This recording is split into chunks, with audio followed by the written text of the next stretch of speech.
जी project पहली film से तीसरी फिल्म तक आते आते सौर मंडल में भटकते हुए किस उल्कापिंड पर निकल जाते हैं, ये साइंस भी पता नहीं लगा सकता। हाउसफुल फ्रेंचाइजी में पांचवी फिल्म है और इसलिए इसे देखने के लिए हॉल में घुसते वक्त उम्मीदें पहले ही इतनी नीची रखी गई हैं कि उससे थोड़ा भी नीचे जाने पर शायद दिल्ली में ही पेट्रोलियम का भंडार निकल जाता। ये शायद देश हित ना सोचकर एंटरटेनमेंट हित में सोचने का नतीजा है। ये इतनी नीची उम्मीदें लेकर जाने पर भी हाउसफुल 5 से निराशा ही हाथ लगी। दुस्साहस की यदि कोई सीमा है तो मेकर्स का इस फिल्म को कॉमेडी कहना उस पर सीमा से कई सौ किलोमीटर आगे निकल जाने वाली बात है। हालांकि उससे भी 2-4 किलोमीटर आगे का दुस्साहस ये है कि हाउसफुल 5 के 2 वर्जन रिलीज हुए हैं और ऐसा दावा है कि दोनों की एंडिंग अलग अलग हैं। हमने जो वर्जन देखा है वो हाउसफुल 5 का ए वर्जन है। फिल्म देखने के बाद मेकर्स के इस दावे से सहमत हुआ जा सकता है कि यह किलर कॉमेडी है, क्योंकि यह कॉमेडी की हत्या करने में बिल्कुल सफल सिद्ध होती है। हाउसफुल 5 का प्लान लंदन के 7वें सबसे बड़े रईस रंजीत डोबरियाल यानी रंजीत की वसीयत पर बेस्ड है। रंजीत के एम्पायर को संभालने के लिए एक बोर्ड ऑफ डायरेक्टर्स हैं, जिसमें चित्रांगदा सिंह, फरदीन खान और श्रेयस तलपड़े शामिल हैं। सभी को उम्मीद थी कि वसीयत में रंजीत साहब उनके लिए कुछ न कुछ छोड़ जाएंगे, लेकिन उन्होंने अपनी वसीयत में अपने असली बेटे जॉली को अपनी सारी दौलत का वारिस घोषित किया है, जो दुनिया में कहीं खोया हुआ है। हाँ, अगर जॉली नहीं आता है तो सारी दौलत इन लोगों की, लेकिन जॉली की एंट्री होती है और वो एक भी नहीं, तीन तीन जॉली की। रितेश देशमुख, अभिषेक बच्चन और अक्षय कुमार जॉली बनकर आ जाते हैं।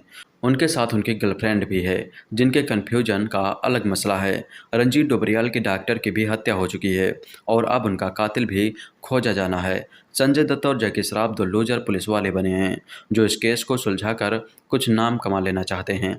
इनके सीनियर नाना पाटेकर हैं। इन सभी की एंट्री के बाद जो खिचड़ी बनती है उसका नाम है हाउसफुल 5। आखिरी रास्ता और बटुक पटेल भी इसी खिचड़ी में अचार और पापड़ बने हैं। हाउसफुल 5 में कन्फ्यूजन के साथ साथ एक हत्या का भी मामला है, इसलिए फिल्म को किलर कॉमेडी कहा गया है। मगर बतौर किलर फिल्म ने कॉमेडी की जो हत्या की है उसकी मिसालें दी जा सकती हैं। सेक्सुअल रेफरेंस वाले जोक्स, एक्टर्स के चेहरे पर उतरते भोंटे एक्सप्रेशन, किरदारों की बेवकूफ़ाना हरकतें मिलाकर उसे कॉमेडी का नाम देने की कोशिश हंसाने से ज़्यादा चिढ़ाती है। ये साफ पता लगता है कि राइटिंग में फ़नी सिचुएशंस नहीं लिखी गई हैं, बल्कि एक्टर्स को कहा गया है कि वह सीन में कुछ फ़नी करें।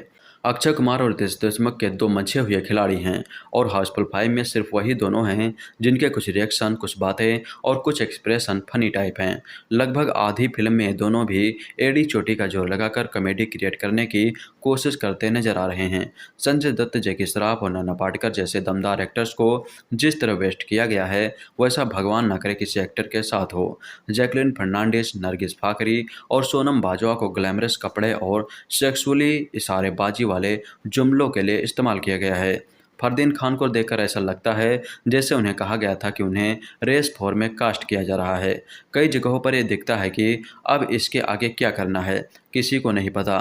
ऐसे में फिर से किसी एक्टर की विचित्र हरकतों का सहारा लिया जाता है। फिल्म के गाने अच्छे हैं, मगर ये आपको फिल्म में पूरे पूरे दिखाए गए हैं, जैसे फिल्म में अब कुछ भी और बचा ही नहीं है। इस हाल में फिल्म के अंत में एक बड़े स्टार का कैमियो भी आप पर कुछ असर नहीं कर पाता।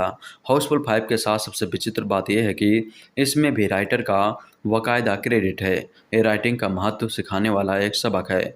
अगर लिखने के बावजूद कोई फिल्म इस कदर खराब हो सकती है तो बिना लिखे वो कितनी खराब हो सकती